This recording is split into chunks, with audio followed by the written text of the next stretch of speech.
नए साल में इसरो ने फिर से इतिहास रच दिया है। इसरो का सूर्य मिशन आदित्य L1 अपनी मंजिल पर पहुंच गया है। अब से कुछ ही देर पहले मिशन आदित्य L1 सूर्य के करीब L1 पॉइंट पर पहुंच गया। आदित्य L1 का सफर 2 सितंबर 2023 को शुरू हुआ था।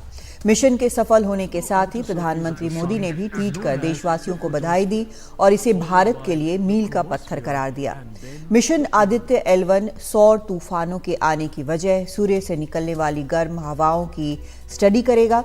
इसके साथ ही सौर वायुमंडल को भी समझने की कोशिश करेगा। इसरो के मुताबिक आदित्य L1 सूर्य के बदलते हालात के बारे में पहले ही जानकारी दे देगा, जिससे पृथ्वी की कक्षा में पहले से ही मौजूद 50 से ज्यादा भारतीय उपग्रहों की रक्षा में मदद मिलेगी। The solar corona and the dynamics of coronal mass ejections. The Solar Ultraviolet Imaging Telescope. SOOT payload scans the solar disk in near ultraviolet light and detects fluctuations in solar irradiance. The Aditya Solar Wind Particle Experiment Aspects and Plasma Analyzer Package for Aditya PAPA payloads investigate the solar wind and energetic ions, as well as their energy distributions. The Solar Low Energy X-ray Spectrometer, SOLEXIS. और इस अहम उपलब्धि पर प्रधानमंत्री मोदी ने tweet किया है। क्या कहा है वो आपको बताते हैं। भारत की एक और उपलब्धि, भारत का मिशन आदित्य L1 अपनी मंजिल तक पहुंचा। हमारे वैज्ञानिकों के अथक समर्पण से जटिलतम अंतरिक्ष अभियान साकार हुए। मैं पूरे देश के साथ इस असाधारण कामयाबी की सराहना करता हूं। और हमारे वरिष्ठ सहयोगी पल्लव बागला इस वक्त हमारे साथ जुड़ रहे हैं। पल्लव, ये जो स्टडी करने के लिए भेजा गया है, बहुत बड़ा मील का पत्थर है, तो इससे जो सौर मंडल की स्टडी होगी, सूर्य की स्टडी होगी, जो सोलर स्टॉर्म्स की बात हम करते हैं जिससे सभी उपग्रहों पर असर पड़ता है, इससे और क्या कुछ हासिल होगा? मतलब अगर कंपैरिजन में देखें तो बाकी देशों ने जो भेजा और हमारे में क्या हासिल होगा? देखिए, पहली बारी भारत ने एक ऐसी स्पेस बेस्ड सोलर ऑब्जर्वेटरी भेजी है जिससे ना केवल साइंस करी जाएगी, लेकिन भारत के जो अपने 50 से अधिक सैटेलाइट हैं उनके लिए एक अर्ली वार्निंग सिस्टम भी बनेगा।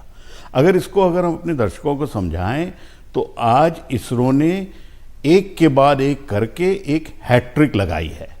पहले था चंद्रयान 3 का soft landing nearer the south pole, उसके बाद आया एक्सपोसैट सैटेलाइट का मिशन जो सक्सेसफुली नए साल के दिन इसरो ने छोड़ा और वो अपनी कक्षा में है, और आज आदित्य L1 सैटेलाइट अपनी कक्षा में पहुंच गया और अब वहां से वो 5 साल तक सूरज पे पैनी नज़र रखेगा।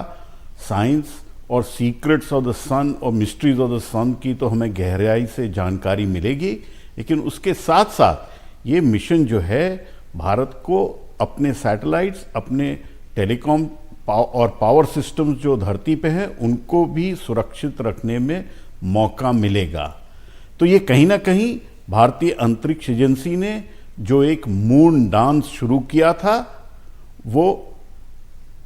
जो एक मून वॉक शुरू किया था, वो एक सन डांस में कन्वर्ट होके आज जब आदित्य L1 सैटेलाइट अपनी कक्षा में पहुंच गया, भारत के वैज्ञानिक और दुनिया के वैज्ञानिक दोनों ही इसको बहुत खुशी से देख रहे हैं, क्योंकि ये एक बहुत ही उम्दा किस्म का सैटेलाइट है। भारत के वैज्ञानिकों ने बनाया है इसको, और अब ये सारा काम जो है चंद्रयान 3 का, एक्सपोसैट का और आदित्य L1 का, अब ये सारा काम जो है वैज्ञानिक करेंगे, और जो गहरे रहस्य हैं ब्रह्मांड के उसको जानकारी मिलने में मदद मिलेगी। और जो ये कोलैबोरेशन होते हैं अलग अलग देशों के साथ, हमारे जो साइंटिफिक कोलैबोरेशंस होते हैं, उसमें ये भारत को कहां पर खड़ा करता है? देखिए, ये जो सैटेलाइट है आदित्य L1 और जो एक्सपोसैट था और चंद्रयान था, ये भारत में ही निर्मित था, इसमें कोई कोलैबोरेशन नहीं था।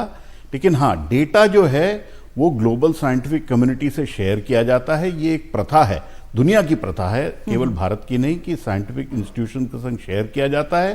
तो उसी में ये डेटा शेयर किया जाएगा और दुनिया के वैज्ञानिक भी यूज़ करेंगे। लेकिन आने वाले टाइम में एक बहुत बड़ा साझा रूप से नासा के संग सैटेलाइट है, नीसार सैटेलाइट। वो साझा रूप से नासा और इसरो ने दोनों ने बनाया है और इसी साल उसको लॉन्च किया जाएगा। लेकिन ये 3 एक के बाद एक साइंटिफिक मिशंस को सक्सेसफुली अपनी जगह पे पहुंचाना एक बहुत बड़ा काम है। बिल्कुल। एक चीज अगर आप बता सकें पल्लव, बहुत कम वक्त हमारे पास बच रहा है अब, कि अगर आम आदमी जो है वो उसको इससे क्या फायदा होगा? उपग्रह वगैरह जो आप कह रहे हैं कि पहले से वार्निंग मिल जाएगी सोलर स्टॉर्म्स की, एक अगर शख्स बोले कि हाँ मुझे क्या फायदा हो रहा है इससे, वो हम क्या कहेंगे? देखिए, सूरज जो है is the harbinger of life on earth. सूरज के बगैर कोई भी धरती पे प्राणी जिंदा नहीं रह सकता है। और हम इतना कम जानते हैं सूरज के बारे में, उसकी कोरोनल हीटिंग के बारे में, उससे एनर्जी जो आती है। तो जो भी जानकारी मिलेगी वो कहीं ना कहीं हर आम आदमी और आम औरत से जुड़ेगी और फायदा देगी। जो 50 से ज्यादा उपग्रह हैं उनकी कॉस्ट ही 50,000 करोड़ की है और रोज हमारी आपकी जिंदगी में सैटेलाइट्स कहीं ना कहीं जुड़ते हैं। तो ये सारा मिशन जो है तो साइंस का मिशन, लेकिन आदित्य L1 एक अर्ली वार्निंग और एक इंश्योरेंस पॉलिसी भी है। तो कहीं ना कहीं हमारे और आपकी जिंदगी को पूरी तरह से छुएगा ये।